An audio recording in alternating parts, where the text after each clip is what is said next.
right? Now, if you increase that by 20%, now you're at 40. Well, you've just doubled your business just by getting better at answering the phone and booking them into jobs. And looking at the pattern for excellence, and there's all 8 of them, and I want to unpack them because I think they're super impactful and important to be able to dive in. So let's start with number 1.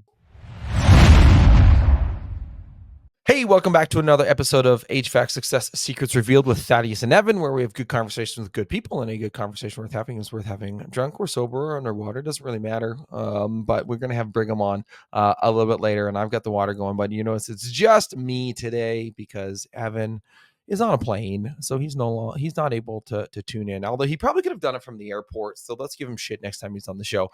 But today we have on Brigham Dickinson. I'm pretty excited. Second time on the show. Been having great conversations with Brigham over the last year and a half, 2 years of seeing him at all the different events and the trade shows.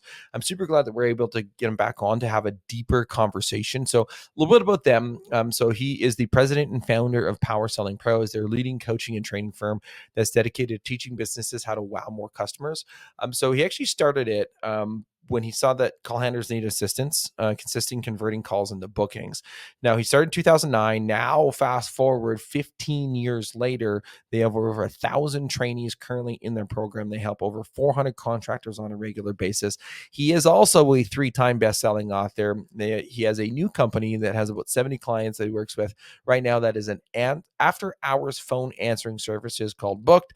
And his focus really has been on CSRs, generating revenue and not just booking calls.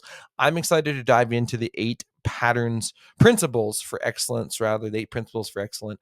Going to be a good time, good conversation. But of course, today's show would not be possible without our sponsors. We have Service World Expo, we have CHIIRP, we have Elite Call, we have On Purpose Media, in no particular order. Let's start off with the newest of the new, Service World Expo. So join us for the most magical contractor experience at Service World Expo in Orlando, Florida, from October 15th to 17th this year.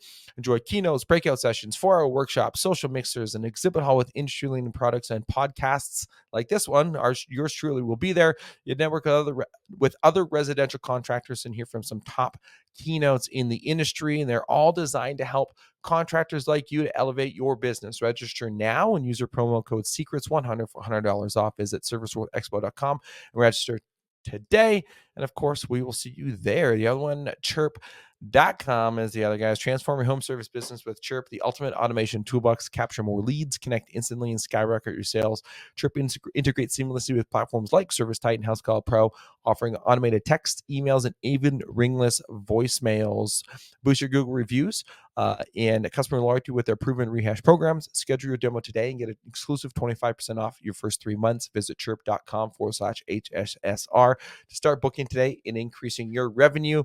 Have you ever thought about outbounding your database to fill your dispatch boards with lucrative service and sales appointments and boosting memberships too? Well, enter in Elite Call, a US-based call center that does just that. For over 20 years, their dedicated teams just don't make calls. They directly integrate appointments into your CM and fill your dispatch boards. Don't let your competition get ahead. Let Elite Call connect with your customers. First, visit elitecall.net to learn more. And last but certainly not least, maybe it is least in this situation, On Purpose Media. So enhance your online presence with the folks over at On Purpose Media. Hey, that's us, your go-to home service marketing expert for everything web design, SEO, PPC, stunning, user-friendly websites built to convert visitors into phone calls, enhance visibility on Google, and effective pay-per-click ads, minimizing wasted ad spend. Let's turn your online presence into a lead generating powerhouse. Visit onpurposemedia.ca today to start your transformation in the digital world. Welcome to the show, Brigham. Thank you for coming back on. Let's start off with the first one. I mean, yeah, no worries. The journey into 2009. I mean, you 2008, 2009, looking at Power Selling Pros, looking at a gap in the marketplace in walking into starting that business. What was the thought process like? How did you identify that gap in start Power Selling Pros?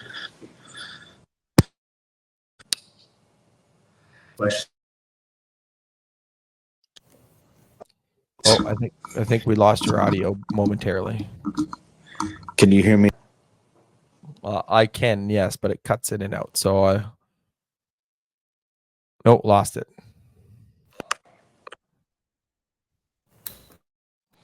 Sorry, Thaddeus. Never have issues. Hey, it's all good.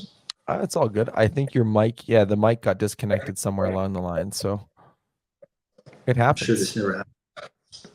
Never. This is one of the perils while he works on that. One of the perils of going live is that if there are issues like this, it tends to you gotta fill the void and you gotta fill the time. I remember one time we were in like the middle of a show and all of a sudden it just ended.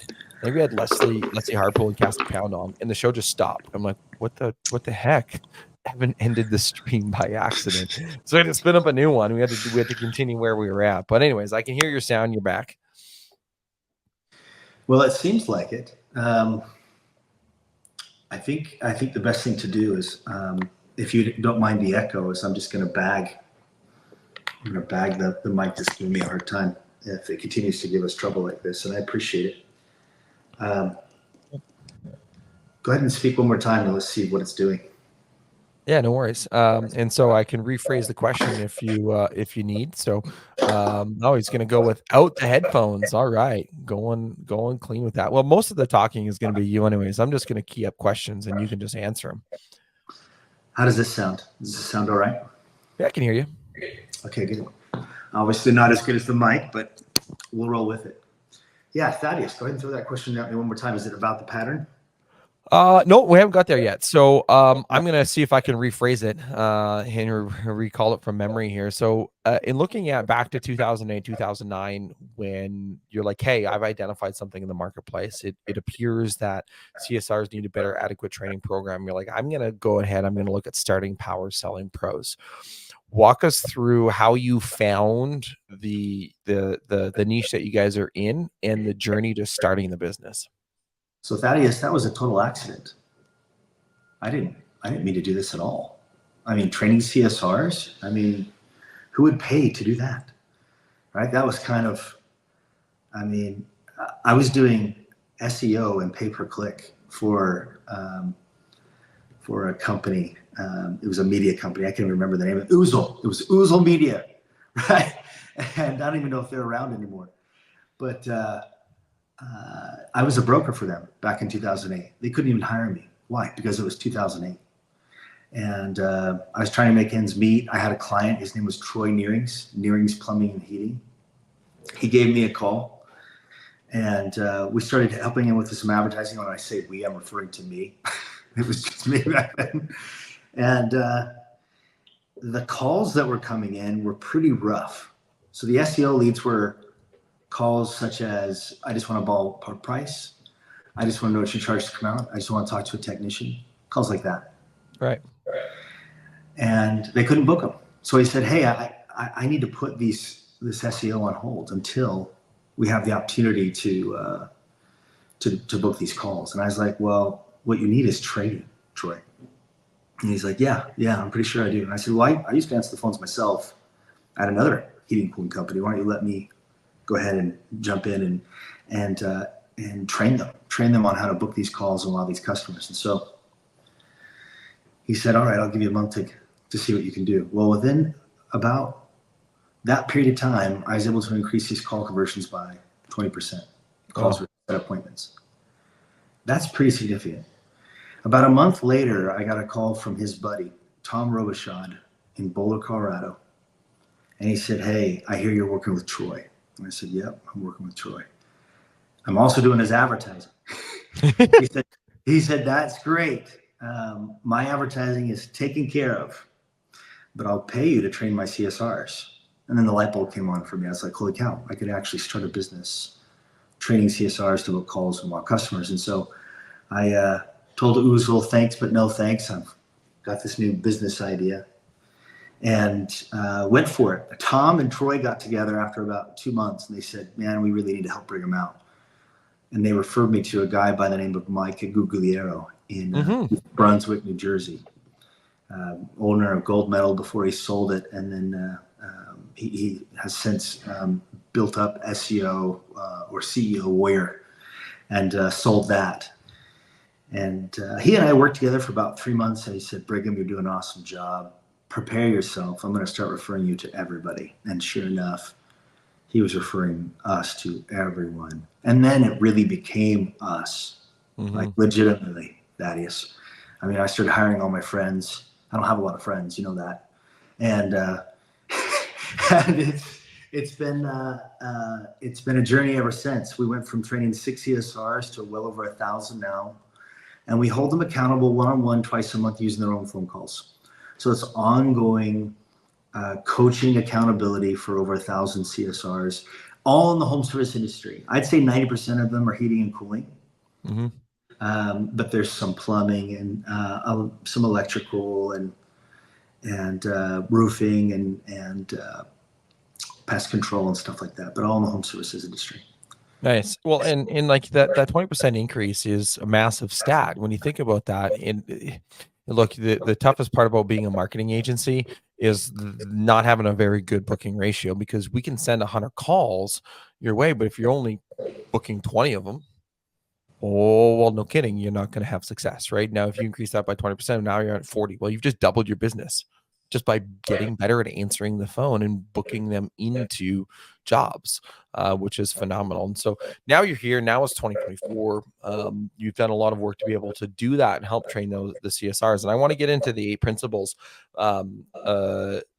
principles. Yeah, it's called the Pattern for Excellence. Pattern for Excellence. That's what it was. So in looking at the pattern for excellence, and there's 8, you have that, you can hold that up. So, and there's all 8 of them, and I want to unpack them because I think they're super impactful and important to be able to dive in. So let's start with number 1. Yeah. So the first one is positive attitude. Okay. Positivity attracts people. And when we sit down with CSRs and we begin to talk to them about being positive, you've got to be very careful about the way you go about it, the way you teach it, because everybody knows they should be positive, right? It's one of those common knowledge but not common practice types of things. So the question that I pose to them is, what do you do to constantly maintain a positive attitude, right? You're sitting in a chair in a cubicle 8 to 10 hours a day. What do you do to get rid of the monotony and have some excitement in what you're doing? And they have a lot of great answers. Most of the time, the answers that I like to hear are, I love my job. I love talking to customers. I love taking care of their needs, that sort of thing. And I simply ask them, that's phenomenal. What do you do when a customer calls in and says, hey, you've been out to my home twice in the last 2 days and my system still isn't working? What do you do then, Mr. Positivity, right? And at that point they say, well, yeah. And we begin to talk about it, because funny thing, as soon as I bring that up, every CSR that I'm talking to thinks about that one customer, and they usually have a name for that customer, Thaddeus. They usually have a name, right, that they bring up. It's even better when they all say the same name, almost in unison. It's like, Sally Roberts. Everybody knows who Sally Roberts is. I thought you were going to say Karen. Oh, it could totally be Karen, right? And Sally's a Karen, right? Or whatever. And yeah, so as soon as we pinpoint who that individual is, the next question is, okay, what do you do to maintain a positive attitude? And we do a lot of exercises. For example, we write down, and maybe you can try this out, Thaddeus, you ready? And everybody who's listening in can do the same thing. I want you to take just 20 seconds and write down everything you're grateful for. No joke. You've got a pen. Guess what? I've got a pen and a pencil. I've got a piece of paper. I'm going to do it right now for 20 seconds. Ready to go. Everything you're grateful for.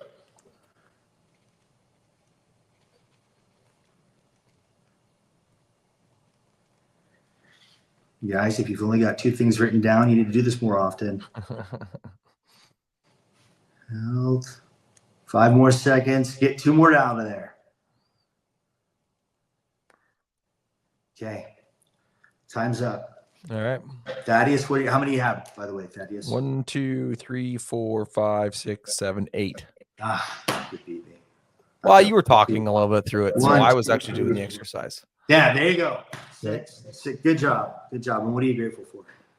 I got my kids, wife, roof over my head, our dog, a business, my business partner, my health, and overall happiness. And crazy thing, when you talk about what you're grateful for, how does it make you feel? It feels pretty damn fucking good. That's right. It's a reboot. It's a reboot. You get a bad call, comes in. Just take a moment, pause for a second. Write down everything you're grateful for. Get yourself out of that mindset. Reboot. Be ready for the next call that comes in. I like that tip. That is a huge one because everybody deals with an ordinary customer at some point in their life or some point in their day. I mean, some people multiple times in a day, but taking that pause. And I would actually add in an additional challenge. Don't repeat the gratifying things every single day. So if you have to do this exercise 2, 3, 4 times a day, try to find new things, not the same thing every single time. Yeah. Yeah. So let's talk about what'd you write down though? I'm curious. What were your 6? family, home. I wrote down kids, which is also family. I like them twice as much, twice as usual. I am grateful. And then health, freedom, my car. I've got a car that I enjoy. So Nice. Wrote that down. Yeah. So here's the other thing I like focusing in on: health, hydration. How much water should you have a day? Oh, I don't know. I have an Nalgene here. It's green. I don't put it on the air, but it's a 1 liter bottle, and I probably drink 4 of those in a day. There you go. So it's about a gallon a day. That's what you should have. Yep. Funny how it saps your energy and your positivity when you're dehydrated. Weird, right? You get headaches and stuff like that. You're like, man, I've got a headache. I need some Tylenol. No, you probably need water. You probably need to drink some water. Physical fitness. There are usually 3 things we talk about when it comes to physical fitness. You've got exercise, you've got nutrition, and sleep. Which of those 3 is the most important? All 3 of them. Actually, I'd probably say sleep's the biggest one. Yes, you're absolutely right. Sleep is the most important. It's actually where you lose most of your weight. Okay, so you should get about 7 to 8 hours of sleep a day. The second most important, exercise and nutrition. Which one, Thaddeus? Nutrition.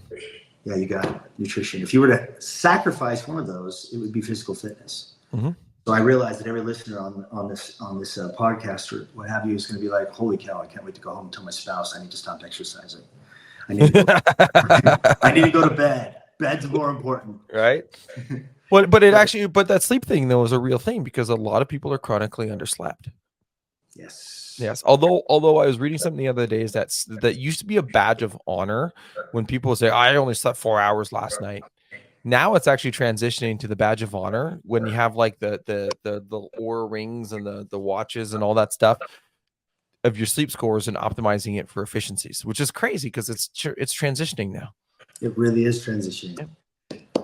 There's a lot of things that are transitioning. It's funny how that is, but yeah, positive attitude is one of those things. And I simply ask you guys, is a negative attitude contagious? And of course they say, yes, it totally is. Is a positive attitude contagious? Yes, it is. Okay, so it's important for you to constantly be acting or working on your attitude, making sure that it stays in check and it's positive. And that's what you're transmitting over the phone. They'll sense it. The customer will notice it, and they'll respond to that energy. They may call somebody else until they get those good vibes that they're looking to get. So that's the first one: positive attitude. Constantly work on it. Number 2, second one, preparation. So we do a lot of listening to calls. CSRs don't like listening to their own phone calls. In fact, I'm not sure that there's anyone in their right mind that likes to listen to phone calls, or at least their own voice over the phone. And so what we like to do is to provide a lot of practice before that phone rings. And the best way for us to provide practice is to pinpoint those areas where they need to practice in. Best way to do that is for them to listen to their phone calls. And we'll do it together. We'll listen to those calls. We'll pause them at certain times in certain areas, and then we'll listen to them again, and we'll say, okay, did you notice what happened there? Yeah, I wasn't doing this or I wasn't doing that. Okay, cool. Let's work on it. And they're usually going to have some sort of something that they remember that went on that day. Either their significant other was giving them a hard time, or their kids were keeping them up the night before, or whatever, right? Whatever the case may be. They weren't ready for the calls that day. And so getting them to the point where they are present in the moment, being held accountable on a regular basis. And so preparation comes down to practice. And that's how we build their confidence. Once they're super confident in what they're doing, the next principle is about listening. Now, in fact, I would say the next 3 are the most important part of your call. First 30 to 50 seconds of that phone call, you need to show the customer that you're listening, that you care, and reassure them that they've called the right place. Once you've done that, the call is going to be easy. All right. Everything else that goes on in the call will take care of itself if you listen, if you care, if you reassure. If you don't do that, at very least, that call is going to take a whole lot longer than it needs to take. It may take 6 minutes. It may take 7, 8. Why? Because the customer is going to continue to ask questions until they feel understood, until they feel like you care about their situation, until they know in their heart of hearts that they have called the right place. They're going to keep asking questions. So if you can take care of those emotional needs in the beginning of the call, well, then the call takes 3 minutes instead of 6. Great. So how do you take care of them? Like, what are some things to, like, obviously listening is easy, just shut your trap. But the care and the assurance part, uh, right? That's the part that it's like, okay, well, let's unpack that a little bit. How can somebody, when the call comes in, do the listen, care, and reassure that they made the right choice by calling this business? Tell you what, Thaddeus, I'm going to give you 3 specific ways to answer the phone. Okay, right now. Ways to show that you're listening, that you care, and reassure. I'm going to give you some 3-word phrases. Okay, so for listening, first 3-word phrase. You ever watched the movie Grease? Yep. There's a song in there. It starts with "Tell me more." How's it go? Oh, I wouldn't be able to sing. It's been a while. You don't want me to sing either. I got booed off the stage once at karaoke. No, yeah, I'd say it's that bad. It was that bad. I got booed off the stage. Is the song going through your mind right now? Well, I was thinking about the song that I got booed off the stage for, but I repressed that memory. It came back. Thank you for that. So tell me more is a very powerful question. Okay, customer gets on the phone. Let's say, hey, they say I want a ballpark price. Great. Tell me more about your situation. What's going on? Oh, I've got this air conditioner. It's blowing hot air. Now they're talking about the situation itself as opposed to their perceived solution to the problem. Okay, let me give you another one. Hey, I just want to talk to a technician. Great, we have a ton of technicians. Let me make sure I'm sending out the right one. Can you tell me more about your situation? What's going on? Oh, I've got this air conditioner. It's blowing hot air. Huh, funny thing. They also have an air conditioner that's blowing hot air, right? Hey, what do you charge to come out? It really depends on your situation. Can you tell me more about it? What's going on? So tell me more is a very, very powerful question. Now, sometimes you don't want the customer to tell you more. If they're going on and on already about how their air conditioner is not working and how their daughter's about to get married in their backyard and it's so exciting and man, they cannot wait for this wedding. And by the way, they take this pill for this and that pill for that. And you're going, holy cow. Last thing you're going to want to ask there is tell me more, right? The 25 minutes on the phone. Tell me more. No, really, because it's on my script. No. There are going to be some times where you say, so it's just this, yes? It's just your air conditioner. You're going to help them get to the point, right? But either way, what you're doing there is just showing them that you are listening. Now, when we're face-to-face, you may not have to say anything to show that you're listening. Eye contact, nodding our heads up and down. Maybe we've got a pen and we're leaning forward and we're engaged. You don't have to say anything to show that we're listening. But when you're over the phone, you don't have that luxury. So you need to use your words to show that you're listening by asking questions. Oh, is it doing this? Is it doing that? Tell me more. Regardless of what it is they get on the phone for, your objective is to find out what is going on with their system as opposed to their solution to the problem. Okay. So once you get them talking about the situation, you then can express empathy. You basically have the ability to say, oh my gosh.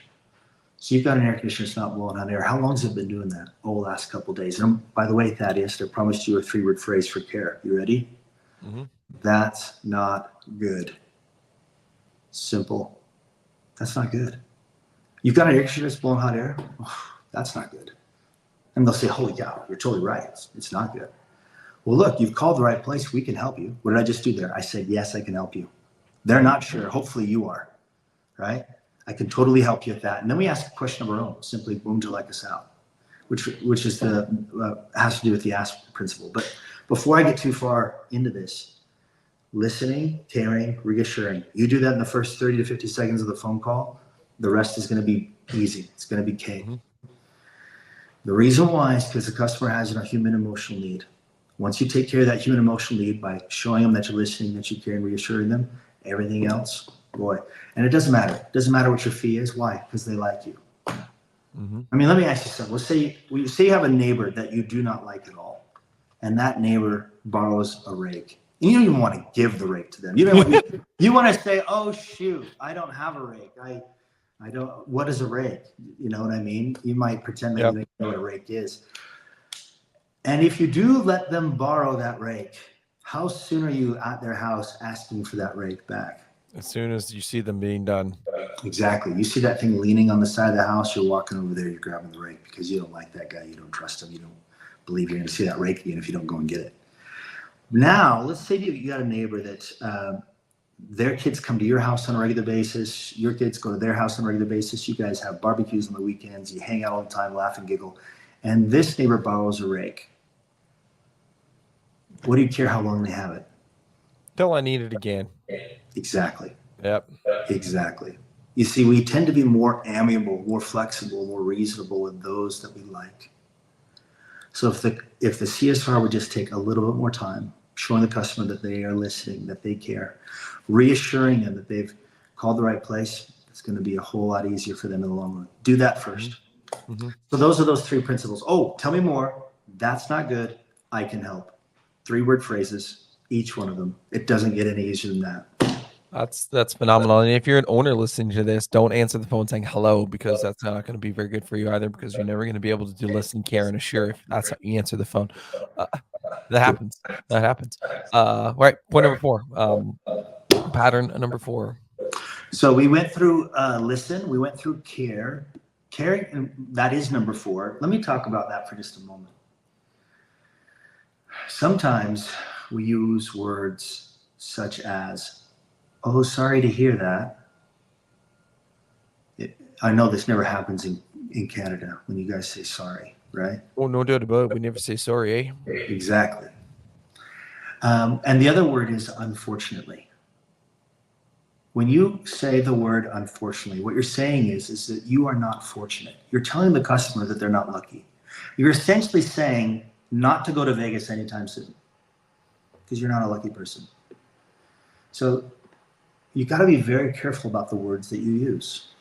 Sorry comes across as fake. It comes across as contrived.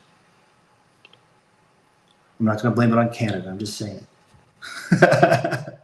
Just saying this all. Hey, we say sorry when we forget to hold the door for somebody. Exactly.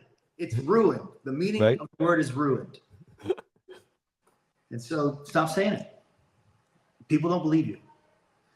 Unfortunately, don't say that. Don't tell people they're not lucky. Who are you to tell them that they're not lucky? It's not okay. They don't want to hear it. Essentially what you're saying is no. They don't want to hear it. So don't say it. So again, some people are going to be like, well, geez, well then what do I do say? How do I say no? Well, you don't say no. What you do is you focus in on what you can do as opposed to what you cannot do. Okay? But this right here, empathy, is huge. Basically what you're doing is you're carrying the weight with them. You're carrying the emotional angst with them. So, oh no, that's not good. Maybe a simple expression of concern, a simple or a huh, or a wow, or a geez, or a woof. Something of that nature. That way they feel like, okay, this person really, really cares about me, cares about my situation. And then you follow that right up with the next principle, right? Next principle in the pattern for excellence, number 5. Yes. Okay, yes, I can help you with that. They need to know that you can help. So you're reassuring them. Why? Because assurance builds trust, right? They need to know that you can help. If you feel certain and confident that you can help, it helps me feel confident that you can help as well. So that's where that principle comes in. 6th principle is asking the right questions. And the cool thing about asking is asking encourages action. And this is asking in general. The specific application we like to use in call handling is, when would you like us out? Now for CSRs, this is a really scary question to ask. Because if you ask when's lights come out and they say this afternoon, you feel like you've painted yourself in a corner. But if you were to follow it up with, great, let me get your contact information and we'll look at the schedule together. Did I say it could come out right now? Nope. I said, let me get your contact information and we'll look at the schedule together. And most people say, sorry, unfortunately, we're all booked. Yeah, no. Yeah, bad thing to say. Do not say that. Yeah. Let me get your contact information. We'll look at the schedule together. Now that we've got your contact information, we're going to get all that information out. If we can book it and we can meet their expectation of when they'd like for us to come out, what are we going to do? Book a new win for them. We're going to book it. Exactly. Yeah. Now, if we can't meet their expectation, I'll give you a tool right here, right now, that you can book the call anyway. How does that sound, Thaddeus? Yep. Okay. So there's this tool I like to call the urgency list. You don't call it a waiting list. Nobody wants to wait. And you don't call it Standby list, because if you've ever flown standby, it's not fun. Okay, nobody likes standby flights, and so don't use the word. Remember, words have meaning. So if it's an urgency list, what you do is as soon as you get their contact information, you go right into this amazing list of yours that you like to call the urgency list. You say, hey, Mr. Jones, what I'm going to do is I'm going to put you on today's urgency list. What it does is it gives you faster service. Okay. He's liking where this is going right now, right? As soon as a customer calls in to reschedule, technician gets done early in your area. Side note, those are the only ways that we're going to be able to get out today, right? I'm not going to say that to the customer, but I'm simply saying there's two ways for us to get out, even though we're booked solid. A customer calls in to reschedule, or a technician gets done early in your area. Those are the two ways. That's me telling you the two ways for us to get out. They want to know if we're coming out. Yes, here are the two ways. Somebody calls in to reschedule, technician gets done early in your area, okay? So let me rewind real quick here. I'm going to get you on today's urgency list. It gives you faster service. As soon as a customer calls in to reschedule, technician gets done early in your area, I'm going to move in that slot. Now, in order to get you on today's urgency list, I do need to get you in the schedule. I have an opening on Tuesday between 2 and 4. Can I book that appointment or get you on today's urgency list, and we'll call you as soon as the technician is on his way.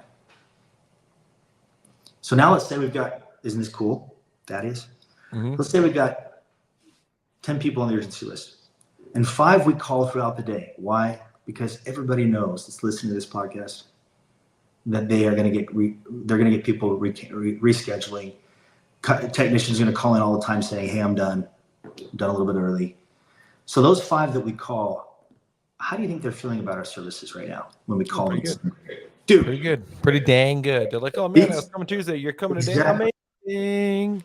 Yes, and they go online and they say these guys are amazing. Nobody would come out to my home. I called a bunch of people, and crazy thing, these guys are able to come out. They made it happen. What about those other 5 that we don't get to? We call them at the end of the day. We say, Mr. Jones, we've had you on today's urgency list. We've got 20 technicians in the field, some of which work, and when it's really busy, Thaddeus, you've got technicians working all hours of the night. We have technicians working all hours of the night, and we're getting to as many families. It's not customers anymore. We're getting to as many families as we possibly can. I'm going to put you on tomorrow's urgency list. As soon as the customer calls in to reschedule, technician gets done early in your area, I'm gonna move into that slot. Now, we do have a guaranteed appointment for you on Tuesday between 2 and 4. We will call you as soon as the technician is on his way. So here's the thing. Here's what happens right now, Thaddeus. You're right. Contractor right now, or CSR, is going to say, without the urgency list, they're going to say, yeah, we're booked solid. There's no way. They might even say, there's no freaking way we're getting out today, man. No way. We're just so busy. That person's never going to call you again. Nope, never. They go. So they hang up with you. They call the next company. What are the chances of them being busy? If they're legitimate and they're a worthwhile company, if you're busy, chances are they're going to be very, very busy too. Now, if they, for whatever reason, in extreme weather, are able to find somebody that is twiddling their thumbs, we don't want them working with those guys anyway. So chances are, if you're busy, they're going to wait. And if they're going to wait, Thaddeus, then they might as well wait for our contractors, for us, right? They might as well wait for us. So you really think it's great customer service just to say, there's no way? That's not great customer service. It's horrific. It's terrible. And side note, you've paid a bunch of money to make that phone ring. Mm-hmm. Once it's rung, once Thaddeus makes the phone ring for you, you guys, he has done his job. If they can fog a mirror, it's a lead. Period. Once the phone rings, I like that. I'm going to steal that one. Once the phone rings, it is on you to wow that customer, to become the 911. What is it in Canada? 611. What's the emergency? No, it's still 911. Still 911. See, no excuses for you guys. It's it's actually 911A. Oh, that makes perfect sense. Yeah. That makes perfect sense. Okay, yeah. Yes. You are 911. There's no 912. Period. It is up to you from here on out. Okay? So, whether you are booked or not, you now have zero excuse to book every call that comes in. Okay, so let's talk about the last two principles real quick before we get too off track. Before we get off, I am going to get off track. I'm going to put our random question generator into the show. You did not get to experience this when we were down in Austin when we had you on the podcast because we don't do them there. So the random question generator is literally just that. It is a random question that has nothing to do with what we're talking about. You don't get to know what they are. I'm going to list off. You get to choose question 1, 2, or 3, and I'm going to read off question 1, 2, or 3, depending on which one you choose. Sound good? Okay. All right. Do you want question 1? Do you want question 2? Or do you want question 3? Let's go with number 1. Thaddeus, number 1. Okay. If you could have any real or fictional animal as a pet, and you can't choose an animal that you have, if you could have any real or fictional animal as a pet, what would you choose? I like eagles. You know what? I was thinking an eagle too, for whatever reason. But why an eagle? I've been to Alaska twice, and those things just seem so majestic. Mm-hmm. I'd like to have it right on my arm. Boom. And if it were to catch me a rabbit, every once in a while, I'd have to learn how to skin a rabbit. But I would eat that sucker. Make some rabbit stew. Heck yeah. Heck yeah. Send me a recipe, would you, Thaddeus? I have actually never cooked rabbit stew, but I have cooked a lot of wild game. So maybe I'll send you a wild game recipe, and you can use it for rabbit. I'm sure it works, just the same. All right. Principle 7, principle 7. Or principle 7, principle 8. Principle 7 and 8, yes. So value, okay? Value creates commitment. The reason why this is important as far as a CSR is concerned is I want you to build value before you present a dispatch fee. Customer gets on the phone, they say, hey, what do you charge to come out? We charge X. Okay, thanks, bye. Mm-hmm. You ding dong, right? You want to be able to build value first. So how do we go about doing that? Well, we've got to listen, care, reassure before we even do that. Okay. What do you charge to come out? You know, it really depends on your situation. Can you tell me more about it? What's going on? Well, I've got this air conditioner and it's blowing hot air. Wow. How long has it been doing that? Oh, last couple of days. Wait a minute. So you've been dealing with this for the last couple of days? Yeah, it's pretty brutal. Well, look, we can totally help you with that. When would you like us out? This afternoon will be good. Fantastic. Let me get your contact information and we'll look at the schedule together. All right, so I've got your contact information and I've got an appointment this afternoon between 2 and 4. Does that work for you? Yep, that works great for me. Awesome. So here's what we're going to do. This is where I build value, Thaddeus. What I'm going to do is I'm going to send out a technician. He's trained, he's certified, he's back bar, he's been around for the last 30 years now. You're in great hands. He's going to come out with a fully stocked truck. He's going to look at the scope of the work. He's going to determine exactly what you need fixed and he'll give you a price before he starts. Now, there is a fee of X for him to come out and do that. So you're all set there. And that's me building value before I present the price. Okay, if you ever watch an infomercial, they give the price out in the beginning. No, never. Yeah, never. And this is the reason why they work so well. This is the reason why people still do them all the time. Because you've got to put the appeals in first. You got to put the value in first. They don't care what your price is. Okay? What they care about is that they've called the right place that's going to take care of them. If they like you, it doesn't matter what your fee is. If they like you, it doesn't matter how long they're going to have to wait for you to come out. They want to work with you because they like you. Mm-hmm. So you've got to do this first. You know, I also work with technicians. And the question I often like to ask them, especially early in the morning, because they're usually drinking their coffee, they're trying to wake up. So I ask them a question that it never fails to wake them up. It's awesome. I simply say, you guys, how do you get kissed on the first date? Holy cow. They're like, I have full attention immediately as soon as I ask that question. And the reason for that is even if they're married, chances are they haven't been kissed in weeks. So yeah, that's true. My wife and I have kissed like 3 times already today.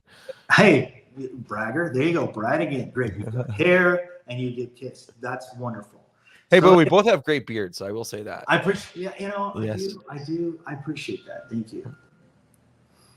So yeah, 3 things you need to get kissed on the first date. Number 1, your date's got to feel super comfortable. If they don't feel comfortable, guess what? Not happening. You're not getting kissed. If they don't feel safe, you're not getting kissed. If they're not just having a little bit of fun, just a little bit, guess what? You're not getting kissed. Those three things need to be present in order to get kissed. And how do you do that? Crazy thing. It's by listening, caring, and reassuring. Same set of principles that we teach CSRs on a regular basis is the same set of principles that you would use to create a fantastic environment inside of a date in order to get kissed. Okay. Now this is where a really smart LIT technician pipes up and says, wait a minute. So you want us to kiss our customers? No, of course not. But I do want you to create an environment of safety, comfort, and fun inside the customer's home, because what you've done is you've created a buying environment. And inside that buying environment, you have the freedom to be curious about what's going on inside the customer's home, not just what you were called out to do, but everything that's going on inside the customer's home, at which point you'll be able to notice things that you couldn't notice at the front door, such as a smoke detector hanging from the wire, such as an inhaler sitting on the coffee table, such as a room in the back of the house that's a bit colder than the rest of the rooms, a room that they tend to never go in, ever. All that stuff is there. It's available to you. You just need to earn the tour, and you don't earn the tour if they don't like you. You don't earn the tour if they don't feel comfortable and if they don't feel safe. You're not going to earn it. You've got to earn that tour. The way you do it is through safety, comfort, fun, a little bit of curiosity, get the tour, provide options based on what you find. All your options. Don't assume what they want. Give them all the options and then simply get them to yes or no. At which point a technician asks, wait a minute, you don't want us to sell? Did I say anything about selling? No. Did you say anything about selling? No. This is what a great job looks like. You create an environment of safety, comfort, and fun. In that environment, that buying environment, you get curious about what's going on inside the customer's home. You find everything that's going on. You provide options based on that curiosity, based on what you find, and you simply get them to yes or no. Ta-da, that's it. Now, all of that is how you go about building value. Mm-hmm. Value creates commitment, and creating value is part of your job. And that's the seventh principle. Questions on that, Thaddeus? You want me to jump into the last one? No, I think let's jump in the last one. I mean, I really like the part about like in the value thing that I wanted to add in there is value. Oh, he gone. He just exited out of the show just like that, but he back.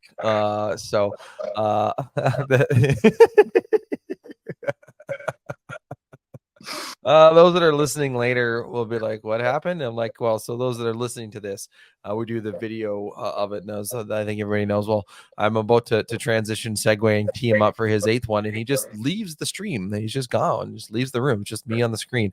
The thing about, and now I forget where I was going to go with that, the value building. And so the seventh principle, by the way, doesn't just apply to the technicians in the home. It doesn't just apply to the CRC on the phone. It applies to every aspect of your business from the very first time they see your brand. Does your brand have a good value to it when they see your vehicle driving down the road? Does your website speak to this value that you can create when they're on it? Now you transition to what Brigham's talking about when they answer the phone. Is there that value continuity that they have between the vehicle that they might see down the road, your website, what they're talking about, the experience, the on the way messages too, by the way, utilizing text messaging into there to be able to notify your customer when they're there. Now, when the technician's in the home, you've already helped create those three things for them. You've made it safe, you made it comfortable, you've made it fun, but you've also added in the other three parts that you'd said earlier: the listening, the care, and the assuring. It's already baked into that when they're there. It makes the job so much easier for the technician when you've done all these things up to that point. When I do ride-alongs with techs, they get really antsy if I'm sitting there talking to the customer and they are drawn to the box. They almost want to walk away from our conversation. There have been times where I've literally had to hold on to the shirt of my technician so it doesn't walk away to the box while I'm talking to the customer. Just a little tap or a little nudge, and I pull his shirt this way, and he kind of walks back and is like, yeah. Trying to stay involved in the conversation. I like to be there 15 minutes, just talking to him right inside the door. And usually what happens is they say, well, come follow me. That's what you want. That's the tour. Come follow me where they're with you the entire time and you're discovering things together, things that they've been putting up with for years. This back room here, what do you usually do in this room? Oh, not much. Why don't you do anything in the room? I don't know. It's usually colder than the rest of the house. Huh. Do you like it like that? No. Do you know that we can fix that? Crazy. We might go into their TV room and they've got some sort of air purifier in there. You know, the ones you buy at Costco? Mm-hmm. The room air purifiers. Crazy thing. We have the ability to purify the air inside your entire home. Oh my gosh, is that for real? Yeah, it's for real. Let me show you all about it. And the technician's sitting there like, what the freak is going on? It is about earning the tour. And then after they see it once, they're like, okay, so about 15, 20 minutes, just talking to them at the front door and then let them beckon you into the rest of the home. Let them invite you into the rest of the home. And as long as they stay with you, you're discovering things together. Now you're not selling at all. It's not about selling. It's about finally helping the customer embrace the technology that is available to them inside their home these days. So this is the fun part, right? This is the fun part. Point number 8. Pattern number 8. Point number 8. Yeah. So the 8th principle in the pattern for excellence is gratitude reinforces unity. So when you say thank you, what you're saying is you made a difference. You made a difference.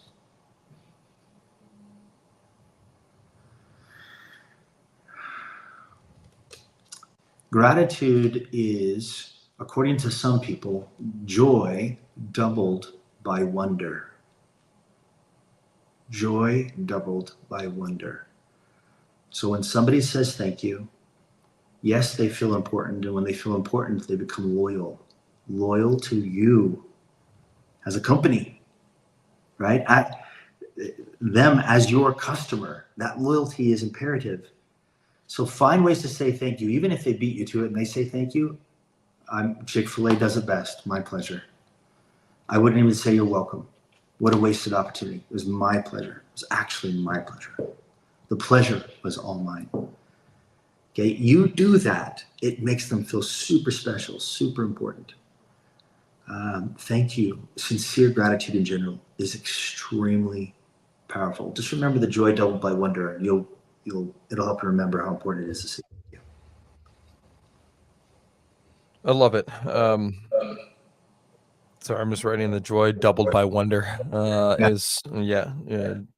I like writing notes down too, because I think, and it's actually funny, at the 28-minute mark of the show, I wrote down CSS, as we have client success specialists. I'm like, that's a good part for them to even listen to as well. So no matter what type of business you're in, I mean, these principles can be applied anywhere, not just in the CSR role itself. And CSS is for us, for client success specialists. Those are our client facing staff inside of our agency.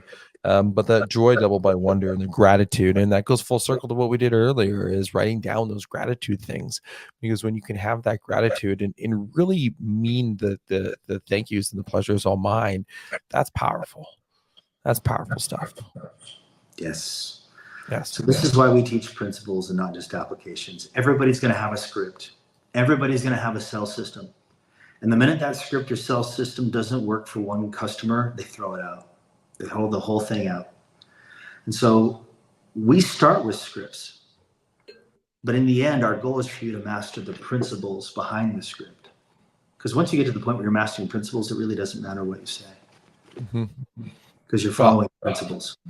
And once you have the principles, you can almost ad lib the script a little bit, because you're really deeply ingrained into those. And now you can create wonderful mastery based off of situations that arise, because you have the principles that are there, which is super powerful and important. So look, thank you for coming on and sharing those 8 principles, the patterns for excellence. For those that want to find out more, powersellingpros.com is the way to do that.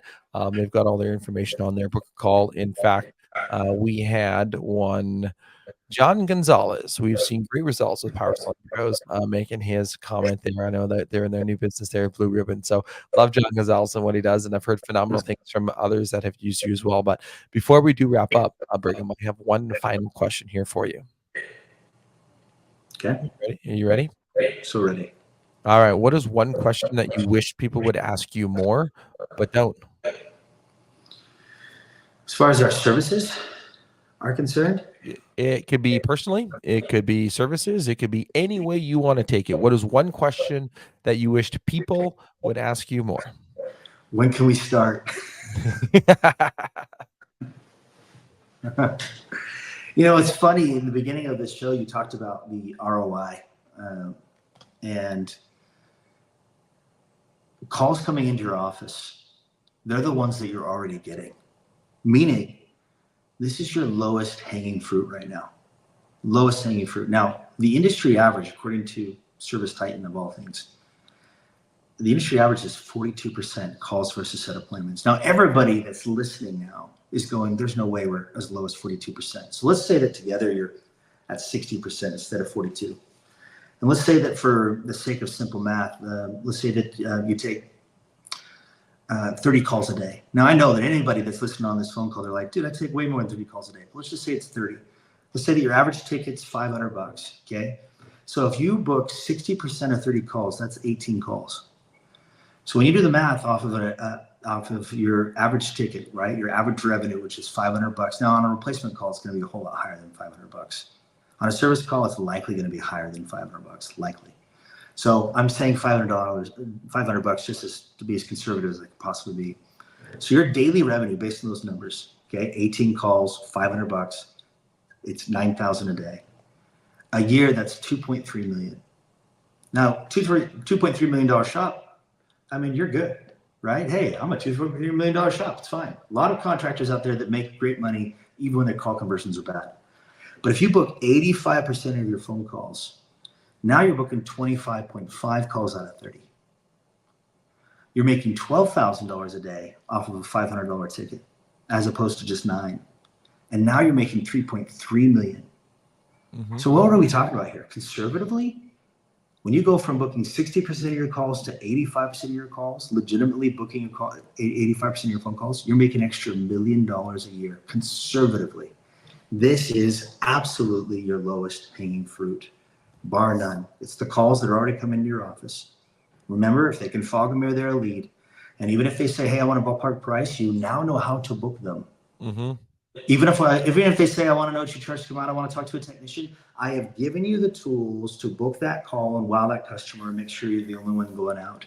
And if you believe in your heart of hearts that you can't do it on your own, well, then it is sincerely time for us to be talking. Mm-hmm.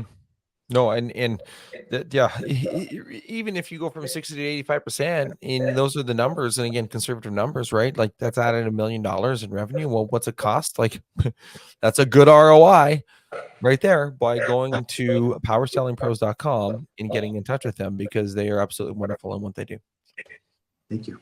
You're very welcome. So thank you again, Brigham, for taking the time to come on and chat, sharing the 8 principles and the pattern for excellence. I think I got it right that time. Only took me 55 minutes. But go check out his book, guys. The Something to Give, A Journey to Becoming a Leader Worth Following. He unpacks some of those inside of it as well. It has 8 ones that are up there, 8 principles that are part of the book as well. So go check that out. I'm sure that you can get it on anywhere you can buy your books. So thank you again, Brigham, for taking the time. Looking forward to seeing you at the next event in the fall series of our travels. So, because I'm sure that you and I will both be at a lot of events come the fall time. Looking forward to it. Thaddeus, thank you very much. Thank you. And until next time, cheers.